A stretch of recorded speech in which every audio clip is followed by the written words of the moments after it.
Baik, bismillahirrahmanirrahim. Assalamualaikum warahmatullahi wabarakatuh. Perkenalkan, nama saya Anggara Satria Pamungkas. Saya dari kelas 3 Game Management. Di sini saya akan mempresentasikan, yaitu tentang apa saja ruang lingkup bank lembaga keuangan. Nah, kali ini kita akan lebih lanjut ke dalam pengertiannya dulu. Nah, pengertian ruang lingkup lembaga keuangan ini adalah merujuk pada suatu entitas yang beroperasi di sektor keuangan dan juga berperan dalam penghimpunan, penyaluran, dan juga pengelolaan dana. Nah, lembaga keuangan ini dapat beroperasi di sektor perbankan, pasar modal, asuransi, dan sektor keuangan lainnya juga. Nah, jenis-jenis lembaga perbankan ini ada banyak nih. Yang pertama ada lembaga perbankan, yaitu yang melibatkan yang berfungsi sebagai lembaga intermediasi untuk menghimpun dan menyalurkan dana. Dan yang kedua ada lembaga pasar modal. Di sini lembaga pasar modal menyediakan platform untuk perdagangan surat berharga seperti saham dan juga obligasi. Nah, yang ketiga ada lembaga asuransi. Lembaga asuransi ini menyediakan layanan perlindungan resiko melalui polis asuransi. Dan yang keempat ada lembaga keuangan mikro, yaitu melayani kebutuhan keuangan masyarakat yang lebih kecil seperti UMKM dan juga perorangan. Nah, lembaga keuangan tersendiri ini ada lembaga keuangan non-bank. Yang kelima itu ada lembaga keuangan non-bank, termasuk lembaga keuangan yang tidak termasuk dalam kategori bank tradisional seperti perusahaan pembiayaan. Nah, fungsinya apa sih? Nah, yang pertama ini fungsinya yaitu untuk penghimpunan dana, yaitu mengumpulkan dana dari masyarakat atau pasar keuangan. Dan juga yang kedua ada penyaluran dana, memberikan pinjaman atau investasi pihak yang membutuhkan. Nah, yang ketiga ada intermediasi finansial, yaitu menyediakan jasa keuangan antara pihak yang memiliki kelebihan dana dan pihak yang membutuhkan dana.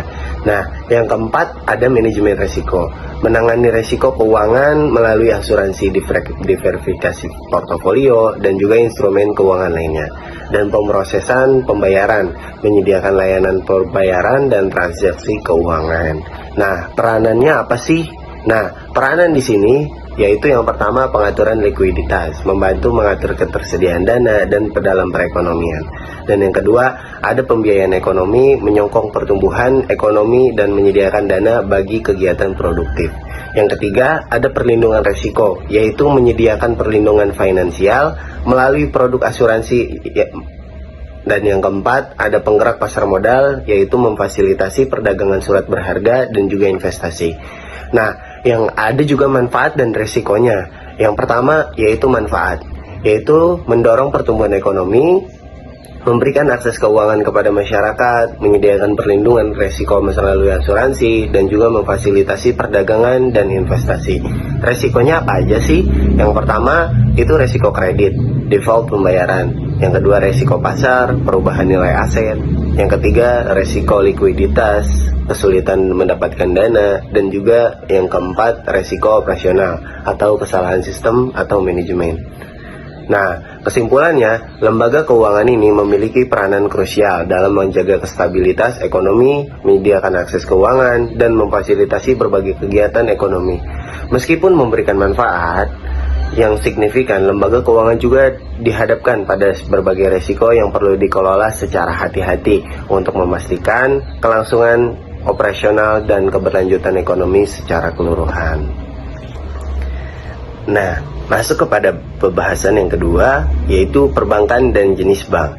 Nah, apa sih pengertiannya? Yang pertama, bank adalah lembaga keuangan yang berfungsi untuk menghimpun dana dari masyarakat dan menyalurkan dalam bentuk pinjaman atau investasi untuk mendukung kegiatan ekonomi. Dan juga jenis bank ini ada berbagai macam, ada 5. Yang pertama adalah bank sentral, bertanggung jawab atas pengaturan dan stabilitas sistem keuangan suatu negara. Yang kedua ada bank umum, yaitu menyediakan berbagai layanan keuangan kepada masyarakat umum dan juga perusahaan. Yang ketiga ada bank investasi, terfokus pada kegiatan investasi dan manajemen dana. Yang keempat ada bank pengkreditan rakyat atau BPR, melayani kebutuhan keuangan masyarakat kecil dan juga menengah. Yang kelima ada bank syariah, yaitu beroperasi berdasarkan prinsip syariah Islam. Fungsinya apa sih? Nah, fungsinya ini ada 5. Yang pertama, penghimpunan dana, yaitu mengumpulkan simpanan dari masyarakat untuk digunakan dalam kegiatan operasional. Yang kedua, ada penyaluran dana, yaitu menyalurkan dana melalui pemberian kredit atau juga investasi. Yang ketiga, ada intermediasi finansial, yaitu memfasilitasi perpindahan dana antara pihak yang memiliki kelebihan dana dan yang membutuhkan dana. Yang keempat, ada pemrosesan pembayaran, yaitu menyediakan layanan transfer dan pembayaran. Yang kelima, ada manajemen resiko, yaitu mengelola resiko keuangan melalui diversifikasi dan instrumen keuangan. Nah, peranannya apa aja sih? Yang di sini ada peranannya ada 3, yaitu pendorongan pertumbuhan ekonomi, yaitu menyokong kegiatan ekonomi dengan memberikan pinjaman kepada perusahaan atau juga individu. Yang kedua, ada pengatur likuiditas, yaitu mempengaruhi jumlah uang beredar dalam perekonomian. Yang ketiga, ada pengawas stabilitas keuangan, yaitu bank sentral berperan dalam menjaga stabilitas sistem keuangan. Nah, manfaatnya apa aja sih? Nah, manfaatnya menyediakan akses keuangan kepada masyarakat, mendorong investasi dan pertumbuhan ekonomi, memberikan layanan dan pembayaran dan transfer dana, dan resikonya juga ada. Resiko di sini ada resiko kredit, resiko likuiditas, dan juga resiko pasar. Nah, kesimpulannya adalah bank memiliki peranan penting dalam mendukung aktivitas ekonomi kita dengan menyediakan layanan keuangan dan menjadi penghubung antara pihak yang memiliki kelebihan dana dan yang membutuhkan dana. Meskipun memberikan manfaat yang cukup signifikan, bank juga dihadapkan berbagai resiko yang perlu dikelola dengan baik dan untuk menjaga stabilitas ekonomi dan berkelanjutan operasionalnya. Nah, masuk kepada pembahasan bab ketiga, yaitu pengertian kesehatan dan rahasia bank. Apa sih pengertiannya? Nah, kesehatan bank ini mengacu pada kondisi keuangan dan operasional suatu lembaga keuangan, terutama pada bank. Nah, evaluasi kesehatan bank melibatkan penilaian terhadap likuiditas, solvabilitas, efisiensi operasional, dan manajemen resiko. Nah, jenis ini ada beberapa jenis. Yang pertama ada 4, yaitu likuiditas. Likuiditas itu apa sih? Nah, kemampuan bank untuk memenuhi kewajiban jangka pendeknya. Nah, solvabilitas adalah kemampuan bank untuk memenuhi kewajiban jangka panjangnya. Nah, efisiensi operasional itu apa? Evaluasi operasional ini adalah terhadap pengelolaan biaya dan efisiensi dalam penyediaan layanan. Yang keempat, ada juga manajemen resiko. Di sini penilaian terhadap kemampuan bank dalam mengidentifikasi, mengukur, dan juga mengelola resiko. Nah, fungsinya apa dan peranannya bagaimana? Nah, fungsinya monitoring keuangan yang pertama. Nah, memantau kesehatan keuangan secara berkala. Yang kedua, ada pengambilan keputusan dasar bagi manajemen bank untuk mengambil keputusan yang strategis. Nah, yang ketiga, ada pemenuhan regulasi, yaitu memastikan kepatuhan terhadap peraturan dan standar keuangan. Nah, peranannya ini ada 2, yaitu stabilitas sistem keuangan. Kesehatan bank mempengaruhi stabilitas sistem keuangan secara keseluruhan. Nah, yang kedua, ada perlindungan nasabah. Perlindungan nasabah ini menjaga keamanan dana dan kepentingan nasabah. Nah, lanjut, manfaat dan resiko. Nah, manfaat di sini adalah yang pertama, kepercayaan masyarakat pastinya. Kesehatan bank meningkatkan kepercayaan masyarakat dan juga nasabah. Yang kedua, pertumbuhan ekonomi. Bank yang sehat mendukung pertumbuhan ekonomi pastinya. Nah, resikonya ini ada 3. Yang pertama, resiko kredit. Yang kedua, ada resiko likuiditas. Yang ketiga, ada resiko operasional. Potensi kredit bermasalah yang dapat mengancam kesehatan bank dan juga kesulitan dalam memenuhi kewajiban jangka pendek dan juga ancaman terhadap efisiensi operasional dalam reputasinya. Nah, kesimpulannya adalah evaluasi kesehatan bank adalah aspek penting dalam menjaga stabilitas sistem keuangan dan kepercayaan masyarakat. Nah, bank yang sehat mampu memainkan peranannya yang dengan baik dalam mendukung pertumbuhan ekonomi dan memberikan perlindungan kepada nasabah. Meskipun demikian, bank juga dihadapkan dengan berbagai risiko yang harus dikelola dengan cermat. Nah, masuk kepada bab 4, yaitu pengertian sumber dana bank. Nah, sumber dana bank adalah asal-usul dan sumber-sumber modal yang digunakan oleh bank untuk membiayai operasionalnya, memberikan pinjaman, dan melakukan investasi. Nah, jenis-jenis ini terdapat ada 5, yaitu yang pertama adalah simpanan masyarakat. dana yang ditempatkan oleh nasabah di rekening tabungan, giro, atau deposito.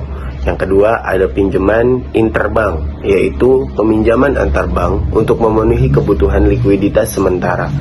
Yang ketiga, ada peminjaman bank sentral. Nah, peminjaman ini dari bank sentral sebagai sumber likuiditas terakhirnya. Nah, yang keempat, ada obligasi. Obligasi ini adalah penerbitan surat utang oleh bank untuk mendapatkan dana dari pasar modal. Yang kelima adalah modal saham, dana yang diperoleh dari penjualan saham kepada pemegang saham. Nah, fungsi dan peranannya apa sih? Nah, fungsi dan peranannya, yang pertama fungsinya ada 3. Yang pertama penghimpunan dana, yaitu mengumpulkan dana dari berbagai sumber untuk digunakan dalam operasional bank. Dan yang kedua ada penyaluran dana. Penyaluran dana di sini menyalurkan dana dalam bentuk pinjaman kepada nasabah atau kepada investasi. Nah, yang ketiga ada manajemen resiko, diversifikasi sumber dana untuk mengurangi resiko likuiditas. Nah, peranannya apa sih? Nah, yang pertama itu adalah stabilitas keuangan. Sumber dana yang beragam mendukung stabilitas dan kelangsungan operasional bank. Yang kedua adalah pemenuhan kewajiban. Nah, pemenuhan kewajiban ini menjamin bank untuk dalam memenuhi kewajiban kepada nasabah dan juga kepada pemegang saham. Nah, lanjut di sini ada manfaat atau resiko. Yang pertama manfaat. Manfaat di sini adalah diversifikasi resiko, yaitu berbagai sumber dana untuk membantu mengelola risiko likuiditas. Nah, yang kedua ada fleksibilitas keuangan, memungkinkan bank untuk menyesuaikan kapitalisasi sesuai kebutuhannya. Nah, yang kedua ada resiko. Resiko di sini ada 2, resiko kredit dan juga resiko likuiditas. Resiko terkait dengan pembiayaan pinjaman kepada nasabah dan juga potensi kesulitan dalam memenuhi kewajiban keuangan secara tepat. Nah, kesimpulannya adalah sumber dana bank memiliki peranan krusial dalam menjaga kestabilan dan kelangsungan operasionalnya. Diversifikasi sumber dana menjadi aspek penting untuk mengelola resiko dan memastikan ketersediaan dana yang memadai untuk mendukung kegiatan operasional dan pemberian kepada kredit. Seperti itu. Nah, kepada pembahasan bab 5, di sini ada pengertian bank berdasarkan prinsip syariah. Nah, pengertian bank di sini adalah bank berdasarkan prinsip syariah adalah lembaga keuangan yang beroperasi sesuai dengan prinsip hukum Islam atau hukum syariah yang melibatkan pembagian keuntungan dan resiko antara bank dan juga nasabah. Nah, jenis di sini ada 2, yaitu bank Islam dan juga bank umum syariah. Nah, bank Islam adalah lembaga keuangan yang menyediakan produk dan layanan keuangan sesuai dengan prinsip syariah. Nah, sedangkan bank umum syariah adalah bank yang beroperasi seperti bank konvensional, tetapi mematuhi prinsip-prinsip syariah dalam seluruh aktivitasnya. Nah, fungsinya apa sih dan peranannya apa? Yang pertama fungsinya. Fungsinya yaitu pembiayaan syariah atau menyediakan pembiayaan berbasis prinsip bagi nasabah untuk investasi dan kebutuhan lainnya. Dan yang kedua ada mudorobah dan musyarakah. Nah, mudorobah dan musyarakah ini adalah bentuk investasi bersama antara bank dan juga nasabah. Dan yang ketiga ada wakalah dan ijaroh. Nah, transaksi kontrak yang sesuai dengan prinsip syariah. Nah, peranannya apa sih? Nah, peranan di sini ada 2, yaitu kepatuhan syariah, menjamin bahwa seluruh transaksi dan operasional bank sesuai dengan prinsip-prinsip syariah. Dan yang kedua, pemberdayaan ekonomi, yaitu mendukung kegiatan ekonomi tanpa melibatkan bunga atau riba dan praktik lainnya yang diharamkan dalam Islam. Nah, manfaatnya apa? Manfaatnya adalah kepercayaan masyarakat, menarik nasabah yang ingin bertransaksi dengan nilai-nilai Islam, dan juga pemberdayaan ekonomi, mendorong praktik bisnis yang adil dan juga berkelanjutan.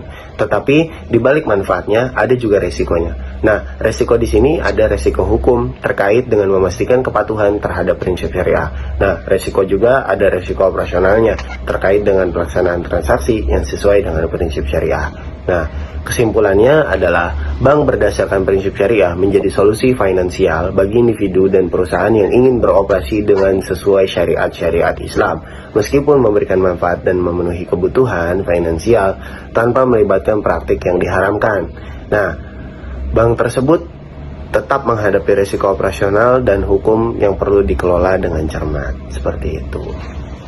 Kita lanjut di bab 6. Pengertian pasar uang dan pasar modal. Nah, di sini pengertiannya adalah pasar uang adalah tempat perdagangan instrumen keuangan dengan jangka waktu pendek, biasanya kurang dari 1 tahun, Transaksi di pasar uang melibatkan uang tunai atau instrumen keuangan yang sangat liquid. Nah, pasar modal adalah tempat perdagangan instrumen keuangan dengan jangka waktu lebih dari 1 tahun seperti saham dan obligasi. Tujuannya adalah untuk memfasilitasi pembiayaan jangka panjang. Nah, jenis pasar uang yang di sini ada 3, yaitu sertifikat deposito, yang kedua surat utang jangka pendek, yang ketiga pasar valuta asing atau forex. Nah, sertifikat deposito di sini adalah surat berharga yang memiliki simpanan pada bank dengan jangka waktu tertentu.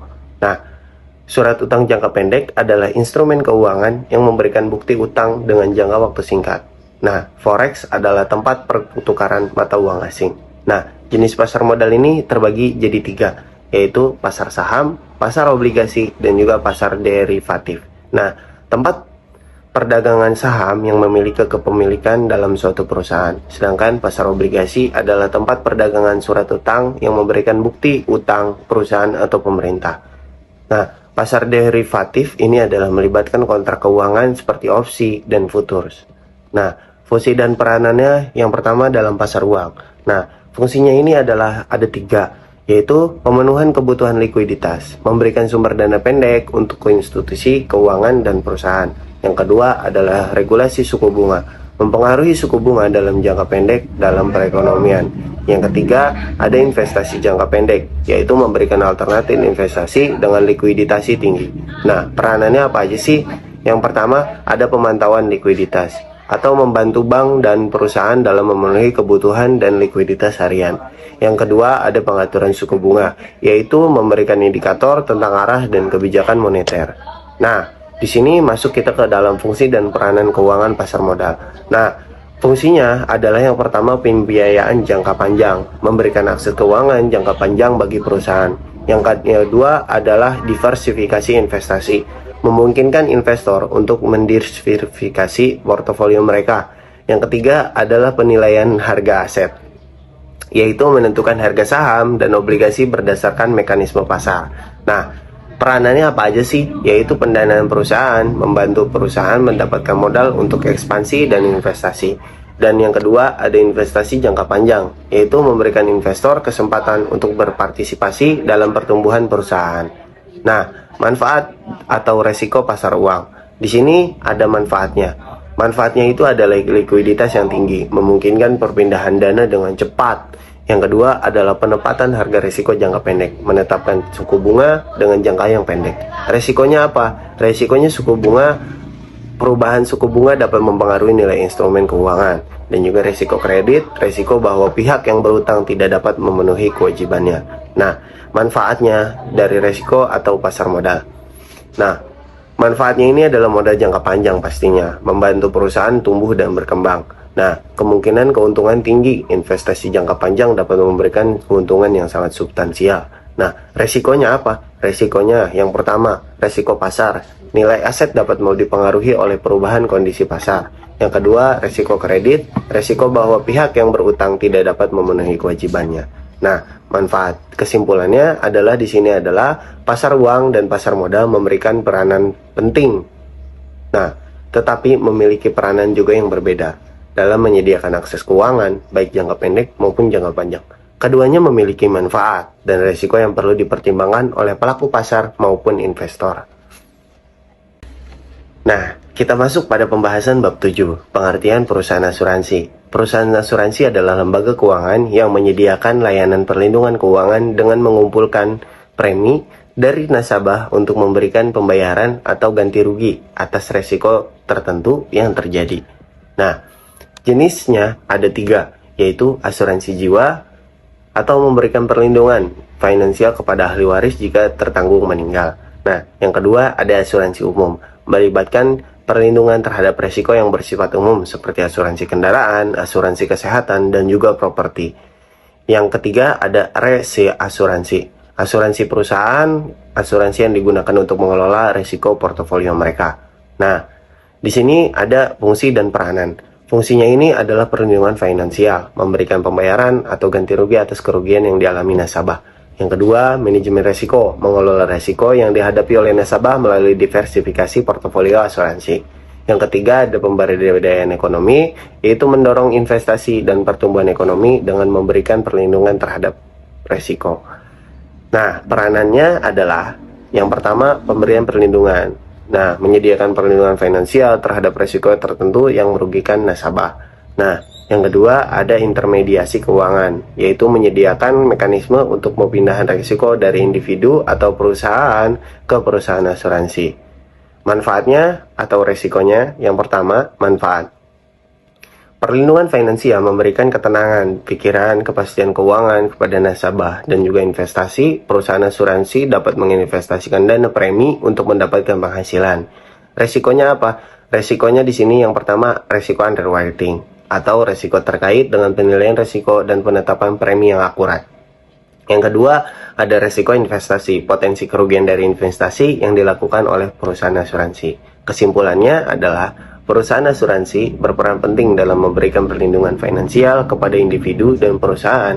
Meskipun memberikan manfaat berupa kepastian keuangan, perusahaan asuransi juga dihadapkan pada resiko operasional dan resiko investasi yang perlu dikelola dengan cermat untuk memastikan keberlangsungan operasional dan keberlanjutan bisnisnya. Pada bab 8 ini kita membahas pengertian perusahaan dana pensiun. Nah, perusahaan dana pensiun ini adalah lembaga keuangan yang bertanggung jawab mengelola dan menginvestasikan dana yang diberikan oleh peserta atau pemberi kerja untuk memberikan manfaat pensiun pada masa depannya. Nah, jenis-jenisnya ini ada dua, yaitu pensiun pekerja, yaitu melayani kebutuhan pensiun karyawan suatu perusahaan. Yang kedua ada pensiun swasta, yaitu menyediakan rancangan pensiun untuk individu yang tidak tercakup oleh program pensiun pemerintah. Nah, fungsinya ini apa? Fungsinya ini yang pertama menginvestasikan dana, yaitu mengelola dan menginvestasikan dana peserta untuk mendapatkan hasil yang optimal. Yang kedua ada pemberian manfaat, memberikan manfaat pensiun sesuai dengan program yang dijanjikan kepada peserta. Yang ketiga ada perencanaan pensiun, yaitu memberikan informasi dan bimbingan terkait perencanaan keuangan pensiun. Nah, peranannya di sini ada dua, yaitu penyelenggaraan program pensiun. Menyelenggarakan program pensiun untuk memberikan keamanan finansial pada masa pensiunnya. Nah, yang kedua ada manajer investasi. Bagaimana kita bertanggung jawab mengelola portofolio investasi untuk mengoptimalkan hasilnya. Nah, manfaatnya di sini adalah keamanan finansial, yaitu memberikan jaminan kepada keamanan finansial pada masa pensiun. Dan yang kedua ada investasi diversifikasi, yaitu peserta mendapatkan manfaat dari investasi yang dikelola secara profesional. Resikonya apa? Yang pertama resiko investasi, yaitu potensi kerugian dari fluktuasi nilai investasi. Nah, yang kedua ada resiko longevity, yaitu resiko bahwa peserta hidup lebih lama dari yang diperkirakan, meningkatkan beban pembayaran dan juga manfaat. Kesimpulannya adalah perusahaan dana pensiun memiliki peranan krusial dalam mendukung keuangan peserta pada masa pensiunnya. Meskipun memberikan manfaat jangka panjang, perusahaan dana pensiun juga dihadapkan pada risiko investasi dan risiko demografi yang perlu dikelola secara hati-hati untuk memastikan keberlanjutan program pensiun dan pemenuhan kewajiban yang bermanfaat. Seperti itu. Kurang lebihnya dari saya, mohon maaf. Saya tutup. Akhiri kalam, billahi taufiq wal hidayah. Wassalamualaikum warahmatullahi wabarakatuh.